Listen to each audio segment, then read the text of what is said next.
दोस्तों आज की डेट में ब्राज़ील की जो करेंसी है उसको ब्राज़ील रियल के नाम से जाना जाता है। उसके जो रेट इंडिया के अंदर हैं आज 3/1/2025 है। तो हमें 13 रुपये 88 पैसे उनको भुगतान करना होगा अगर हम कुछ भी उनके साथ खरीद फरोख्त करते हैं।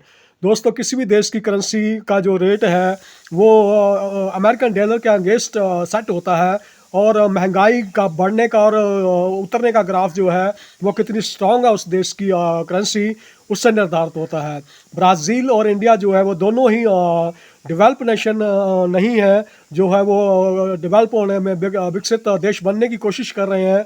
और अगर ब्राज़ील की बात करें तो ब्राज़ील आज भारत से कहीं आगे चला गया है और इंडिया की जो करेंसी है उसके लिए हमें आज $1 के अगेंस्ट 85 रुपये से भी ज़्यादा देने पड़ रहे हैं। दोस्तों नोटबंदी अपना असर दिखा चुकी है और देश का जो सत्ता सुख भोग रही पार्टी जो आरएसएस बीजेपी है वो मज़े की ज़िंदगी जी रही है और आम आदमी जो है अपने घर की रसोई की तरफ देख रहा है कि मेरी रसोई में आज क्या बनेगा और मेरे बच्चे क्या खाएंगे। दोस्तों आज हम लोग बातचीत करेंगे पूर्व प्रधानमंत्री चौधरी चरण सिंह की, जिनको देश का छठा प्रधानमंत्री बनने का मौका मिला और वो पहले किसान प्रधानमंत्री थे। उनके बारे में एक किस्सा मशहूर है कि जब वो प्रधानमंत्री बन गए तो उन्होंने इटावा के इसरार थाने में जाके जो है वो जो थाना चेक करा, उस थाने में वो एक किसान बन के जाते हैं और कहते हैं कि मेरा बैल जो है वो गुम हो गया है और आप उसकी रिपोर्ट लिखे। तो कहते हैं जो सिपाही है उसने इग्नोर कर दिया और वो जो वृद्ध उस समय चरण सिंह के रूम में प्रधानमंत्री के रूम में वहाँ पे रिपोर्ट लिखाने आए थे, वो दरोगा के पास चले जाते हैं। तो दरोगा ने उनकी बात बड़े ध्यान से सुनी और रिपोर्ट लिखने से मना कर दिया। तो वो जो वृद्ध है वो बाहर आ जाता है तो सिपाही उसे कहता है कि इन्हें की चढ़ावा चढ़ाओ तभी कुछ हो पाएगा। तो मोल भाव होता है सिपाही के साथ में और 35 रुपये का में जो है उन्हें जो रिपोर्ट लिखने के बदले में देने पड़ते हैं। तो जब वो ये सारा कुछ मुंशी लिख देता है रिपोर्ट में कि बैल गुम हो गया है 35 रुपये लेने के बाद, तो वो मुंशी पूछता है कि बाबा आप क्या अंगूठा लगाओगे या हस्ताक्षर करोगे। तो उन्होंने कहा कि मैं हस्ताक्षर करूंगा। तो वो अपनी जेब में से एक मोहर निकालते हैं, उस मोहर के ऊपर लिखा होता है प्रधानमंत्री भारत सरकार। तो ऐसे थे चौधरी चरण सिंह। उनके बारे में उनकी सरकार बनने का मौका तब आया जब मोरारजी देसाई की सरकार जो है वो गिर गई। उनके ऊपर उनके कार्यकाल में जो महंगाई है वो बहुत ज़्यादा बढ़ चुकी थी। प्याज और दूसरी वस्तुएं जो हैं जिस तरीके से आज महंगाई बढ़ गई हुई है, उस समय भी जो है वो जनता पार्टी की सरकार में महंगाई जो है आसमान छू रही थी, लोग परेशान थे। और उनके परिवार के ऊपर और उनके ऊपर ये आरोप लग रहे थे कि वो बिजनेसमैन का ज़्यादा साथ देते हैं, लोगों के बारे में ज़्यादा नहीं सोचते हैं। और उनकी सरकार जो है वो गिर गई थी। और उनके गिरने का कारण ये बने थे कि चौधरी चरण सिंह को उन्होंने अपने मंत्रिमंडल से निकाल दिया था और क्योंकि उन्होंने उनके बेटे के ऊपर गंभीर आरोप लगा दिए थे।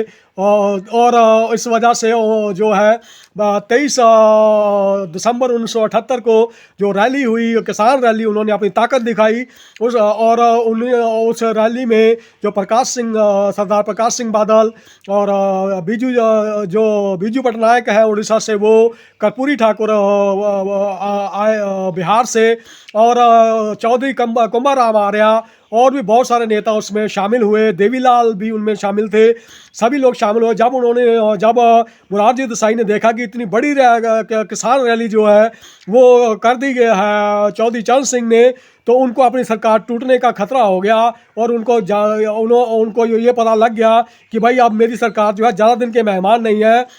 तो उन्होंने क्या करा कि उन्होंने जो चौधरी चरण सिंह है उनको प्रधानमंत्री उप प्रधानमंत्री बना दिया और साथ साथ उनको वित्त मंत्रालय दे दिया। और दलित वोट बैंक को ध्यान में रखते हुए बाबू जगजीवन राम को भी उन्होंने उप प्रधानमंत्री पद जो है वो ऑफर करा और इस तरीके से उनकी सरकार बची। खैर वो सरकार ज़्यादा दिन तक चल नहीं पाई और जो है उनको जो है फिर से जो है उनको मौका मिला और वो पहली उनको जो जब ये रैली ख़त्म हुई तो 24 दिसंबर 1978 को जो इंदिरा गांधी थी उस समय, उन्होंने अपने जो उनके दूत थे विशम नारायण सिंह, उनके पास भेजा अपना गुलदस्ता देके कि अगर आप समर्थन वापस लेते हैं जनता पार्टी से, तो जो कांग्रेस है वो आपको सपोर्ट करेगी और आपको प्रधानमंत्री बनाने के लिए करे आपका आपका आपका साथ देगी। और कुछ समय बाद ही जो है ये घटनाक्रम हो गया और उनको जो है देश का प्रधानमंत्री बनने का जो मौका है वो 1979 में उनको मौका मिला और उनको 20 जुलाई 1979 को देश का प्रधानमंत्री बनने का मौका मिला। और देश के जो राष्ट्रपति थे उन्होंने उनको 20 अगस्त को जो देश की बागडोर अपना बहुमत जो है संसद में सिद्ध करने का मौका दिया। और इसके बीच में बहुत सारे घटनाक्रम ऐसे हुए कि वो अपने सिद्धांतों के साथ समझौता नहीं करना चाहते थे चौधरी चरण सिंह। और जो कांग्रेस पार्टी है उन्होंने उस समय उनसे अनुरोध किया कि आपने जो केस आपने इमरजेंसी में कांग्रेसी नेताओं के ऊपर लगाए हैं तो वो आपको वापस लेने होंगे, और वो ये मानने के लिए तैयार नहीं थे। तो अगले जो 19 अगस्त को जो है उनकी सरकार से जो है कांग्रेस ने समर्थन वापस ले लिया। इस तरीके से वो 23 दिन तक जो है देश के प्रधानमंत्री रहे। खैर उनका कुल कार्यकाल जो है 170 दिन तक रहा और उन्होंने जो है 14 जनवरी 1980 तक जो है वो देश के प्रधानमंत्री रहे। और इस तरीके से उनका जो कार्यकाल था वो 170 दिन का कार्यकाल था, जो वो ख़त्म हो गया। और वो देश के पहले प्रधानमंत्री थे जिन्होंने प्रधानमंत्री के रूप में शपथ ली। और उनका जो कार्यकाल 170 दिन तक रहा, उनको कभी भी संसद में जो है सांसदों का सामना नहीं करना पड़ा। वो देश के ऐसे पहले प्रधानमंत्री थे। उनको 1963 में जो है उत्तर प्रदेश का मुख्यमंत्री बनने का भी मौका मिला। और उन्होंने 1979 में जो है वो नाबार्ड की भी स्थापना उन्होंने ही करी थी। जिस समय वो देखिए क्या वक्त की विडंबना थी कि जिस इंदिरा गांधी को उन्होंने भ्रष्टाचार के आरोप में जेल करवाई थी, उसी इंदिरा गांधी ने उन्हें जो है देश का प्रधानमंत्री बनने का मौका दिया। कहते हैं कि एक बार किसी पत्रकार ने उनसे पूछा कि आप देश का प्रधानमंत्री बनने के लिए बहुत तत्पर दिखते हैं। तो उन्होंने पत्रकार को जवाब दिया कि सपना लेने में कुछ हर्ज नहीं है, और अगर मैं ये सपना लेता हूँ कि प्रधानमंत्री बनना है तो कोई बुरी बात नहीं है ये सपना लेने में। तो उनकी किस्मत जागी और उनको जो है देश का 6ठा प्रधानमंत्री बनने का जो मौका मिला है। और जो दूसरे दावेदार थे प्रधानमंत्री बनने के, 3 प्रधानमंत्री बनने के दावेदार थे, उनमें से बाबू जगजीवन राम को ही मौका नहीं मिला प्रधानमंत्री बनने का पूरा जीवन, जो कि दलित नेता थे, और उनको मौका नहीं मिला प्रधानमंत्री बनने का। और जो मोरारजी देसाई थे वो जनता पार्टी से प्रधानमंत्री बन गए। और जो चौधरी चरण सिंह थे वो लोकदल के 48 सांसदों के साथ जो है वो प्रधानमंत्री बन गए। उनको कांग्रेस और कम्युनिस्ट पार्टी ऑफ इंडिया और सांसदों ने जो है उनका जो साथ दिया, और इस तरीके से वो देश के प्रधानमंत्री रहे। उनका जो जन्म है वो हापुड़ जिला जो कि किसान बहुल क्षेत्र है पश्चिमी उत्तर प्रदेश का, वहाँ पे हुआ था। और उनका जो जन्म है